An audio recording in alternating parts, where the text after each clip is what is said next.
So the shadows are according to this guy, shadows are taking place in extra. He's he's not saying they're taking place in extra dimensions, but they would have to be taking place in extra dimensions because otherwise they'd be overlapping, and the entire our reality would be much different. We'd be getting crushed by overlapping, multiverses. Okay. Okay. The reason we're not, of course, is obviously it has to be taking place in extra dimensions. Well, once you get to extra dimensions, you no longer have the same kind of behavior. That you're not going to have a person like we are. There's going to be something different about the way the reality is constructed there. We can see that with microscopic. That's why we have quantum mechanics. We see that microscopic. They're not going to behave the same way. You're not going to have the same kind of universe. So this whole assumption, and by the way, it's very popular these days, this whole idea of, parallel universes, and you got a parallel, infinite amount of views, and there's a little bit of slightly different, nuances. And so if you have all these, then the one we have, it seems so well balanced and organized, and there's so much it looks like there's so much design and intelligence behind it. Well, if you have an infinite amount, it's just a matter of coincidence that there'd be one like this. But see, there's the serious flaw in that, because any other universe would have to have extra dimensions. It couldn't be the same kind of universe. You couldn't construct the idea that you're going to have sort of the same kinds of people and the same kinds of manifestations of reality. We don't even know necessarily, although I think that there's clues in the Bible what those other dimensional universes look like. And I think that if you ever seen my video, God, M Theory, Genesis Matrix, that there are two other universes, but each one is a step up in dimensionality. The next one up from us is the where the angels are, and the one up from there, of course, is the infinite God realm. And now, which brings me back to Nassim Haramein and his modeling for the fabric of the universe. Now, we were saying this. I have now modified this illustration of the infinite within a boundary. Okay, but now you see what happens here.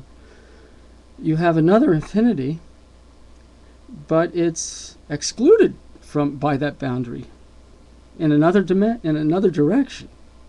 This infinity would go more, spatially large. This is one of those infinities that goes to the large, where the other one is an infinity that goes to the infinite small. So you see, there is an impassable boundary there, even though there's that infinite dynamic to it. And this is now I want to get into Haramein's theories. I was saying that he's very much like the new Einstein, and I'm saying that because he's really on top of describing the fabric of the universe in a much more holistic way, and just in the same way that Einstein kicked up Newton by so many notches. Now, here's his idea, and the reason he was able to go so far so fast is because he didn't accept the dogma that's being promoted by the physics community these days, and has been promoted for the last 50 or 60, 70 years. And that is this idea that we have to think of the universe as something that's very finite, and that you can't have infinities.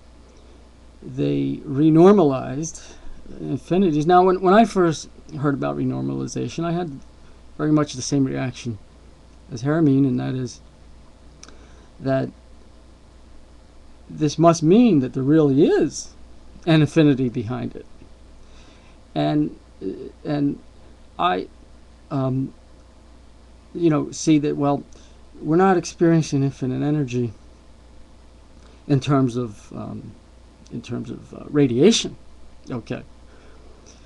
But the infinite energy is, I believe, packed in the background 0-point energy density, and Haramein says the same thing, that it's evenly distributed inside and out.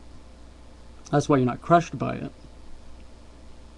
But there's another interesting aspect to this, is that not only are we not crushed by it, but if you take the radiation side of it, that doesn't reach infinity. Okay, and this is why I'm proposing that the creation event, the mechanics, the physics behind creation, is a matter of God, who's infinitely energetic, infinitely powerful, and that's what, energy, has somehow made an environment for us that enables us to be finite and avoid that infinite radiation. So really, forget about the Big Bang. It's just Dark Ages propaganda at this point. It's useless, because you don't need to come out of a 0 point with no space, and because you can't have nothing to begin with. There's no such thing as nowhere. There's no such thing as nothing. You start with an infinitely powerful, infinitely energy, infinite space, and eternal in time in that configuration.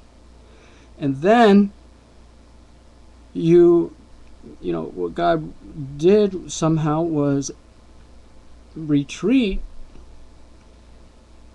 some of his energy, and it all has to be is anything less than infinity in terms of the energy, but spatially it can still take place in infinitely dimensional spatially, obviously not infinitely time-wise.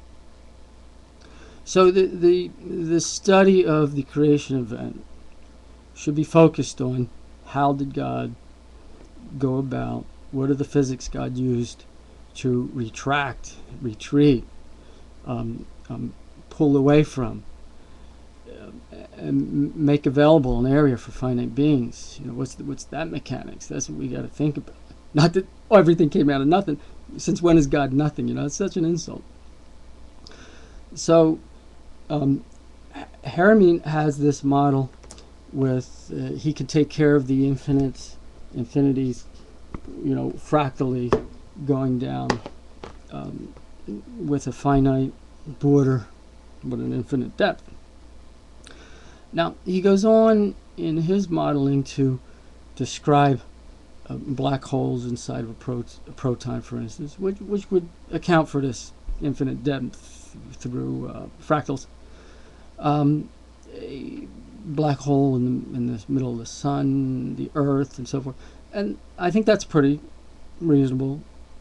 That's actually a pretty reasonable idea. It's very well thought out. The guy, like I said, is a genius. Now, what he does with this now, and here's where I have my criticisms for Haramein's model, and that is what he's proposing with the black hole is not time travel, but space travel. Okay, and there's a problem right off the bat because he's going, in a sense, horizontally, dimensionally. He's not considering the fact that you are going to be entering into extra dimensional realms. He's going to make a big difference in the physics.